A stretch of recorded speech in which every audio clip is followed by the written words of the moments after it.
Mohammad আশরাফুলের bat থেকে আসা বল ডান দিকে ড্রাইভ দিয়ে লুফে নিলেন মেহেদী মিরাজ। ক্যাচ তালুবন্দি করেই মাতলেন উদযাপনে। আইরিশদের বিপক্ষে টেস্ট সিরিজের আগে দ্বিতীয় দিনের অনুশীলনে বাংলাদেশ দল, আর সেখানেই টাইগারদের ব্যাটিং কোচ হিসেবে দায়িত্ব নেওয়া আশরাফুলকে দেখা গেল ব্যাট হাতে তুলে নিতে। টাইগার এই সাবেক ক্রিকেটার ক্যাচিং অনুশীলন করিয়েছেন মিরাজ শান্তদের।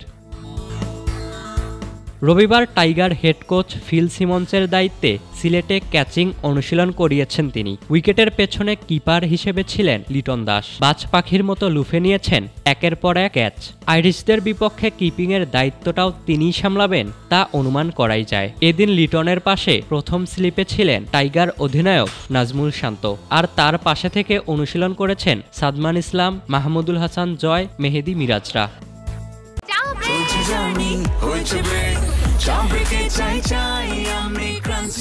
যে কোনো চা ব্রেকে বিস ক্লাব ড্রাই কেক, চায়ের সাথে আয়েশ।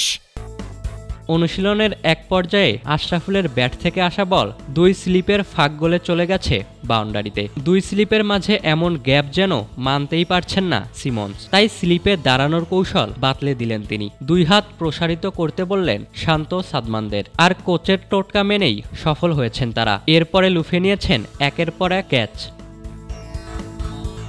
স্লিপে দাঁড়ানো ফিল্ডাররা যেন কোনো ভুল না করে এবং সেখান থেকে আইরিশ ব্যাটাররা যাতে সুবিধা না পায় সেদিকেই যেন বাড়তি নজর ক্যারিবিয়ান এই কোচের। অনুশীলনে মনোযোগী থাকলেও কিছু ক্যাচ ছুটে গেছে শান্ত সাদমানদের থেকে। ডান দিকে ডাইভ দিয়েও ক্যাচ মিস করেছেন সাদমান। হাতে পেয়েছেন হালকা ব্যথাও, তবুও তাকে যেন ছাড় দিতে নারাজ আশরাফুল। করাচ্ছেন সিরিয়াস অনুশীলন। ব্যাটিং কোচ হিসেবে ইতিমধ্যেই দলের সাথে মানিয়ে নিয়েছেন তিনি। আশরাফুল অনুশীলনে কতটা সিরিয়াস তা বোঝা যায় এই দৃশ্য থেকেই। শূন্যে লাফিয়েও ক্যাচ ধরতে ব্যর্থ হয়েছেন শান্ত, আর তাই তাকে পেতে হয়েছে শাস্তিও। এরপর কোচ আশরাফুল শান্তকে নিয়ে করান আরও ভালোভাবে ট্রেনিং। টাইগার এই অধিনায়ককে একা একাই করতে হয়েছে স্লিপে ক্যাচ ধরার অনুশীলন। আর মাত্র 2 দিন পর 11 নভেম্বর থেকে এই মাঠেই আইরিশদের বিপক্ষে নামবে টাইগাররা। 2 ম্যাচের টেস্ট সিরিজের দ্বিতীয় ম্যাচ অনুষ্ঠিত হবে ঢাকায়।